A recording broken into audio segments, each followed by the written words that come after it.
Today we are installing the LS engine and transmission into the 33 Factory 5 Hot Rod.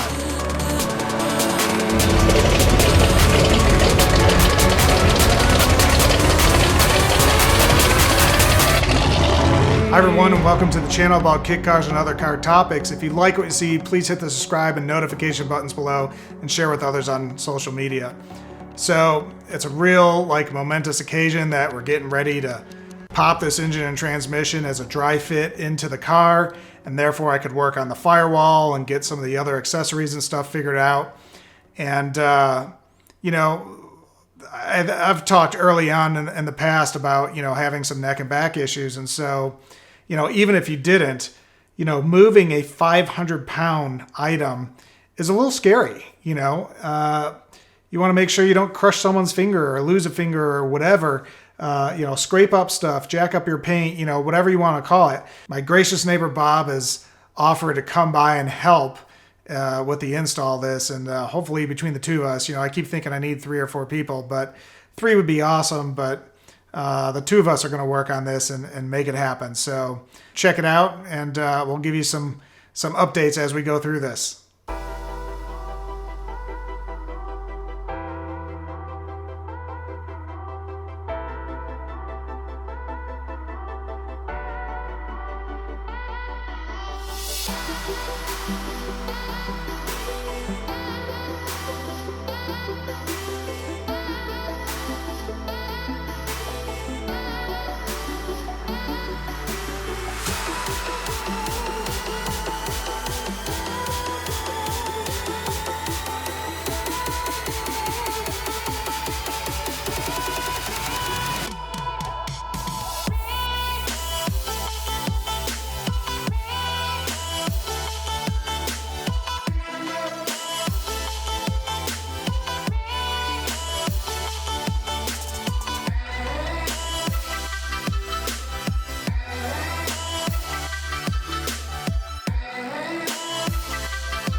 All right, so we've dropped the engine, but we're still having some issues trying to get all the bolts in, and the engine is too far back in the car, and we're doing everything by the book, but it's a little too far back. Now, of course, this is version 2, so how many people have put an LS in a version 2, I have no idea yet.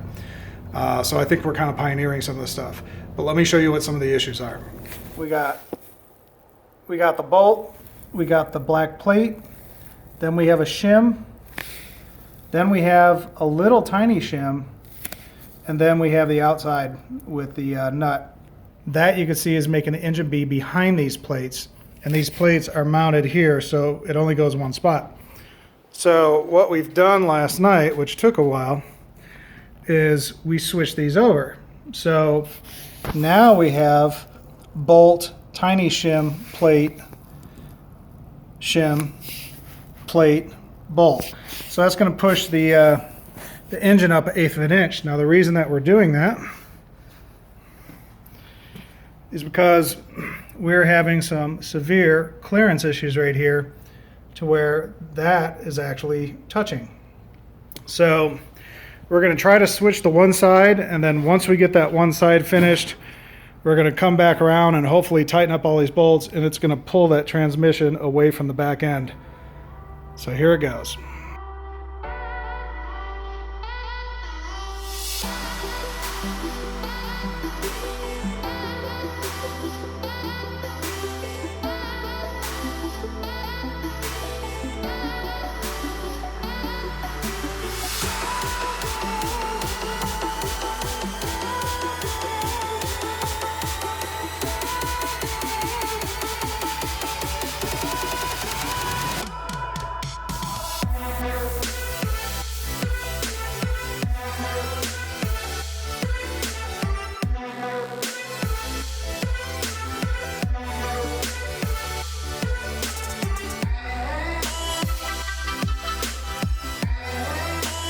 All right, so we have some success. We moved those spacers over, got the engine in front of the black plates instead of behind them, and what that allowed us is a nice 1/4 inch gap just to stay away from the frame. So we don't have the trans mount in because it turns out that there's a new version that they're using with, well, I don't know if it's new, but supposedly, I'm assuming this is a version 2 thing. This is a Ford with an adapter plate. I actually have the adapter plate, but I don't have the hardware, and I don't have the polyurethane bushing. So I'm waiting for that to come in, and then we'll tie down the back end. But the back end right now is resting on the frame, so it's not just floating there, so that's good. All success.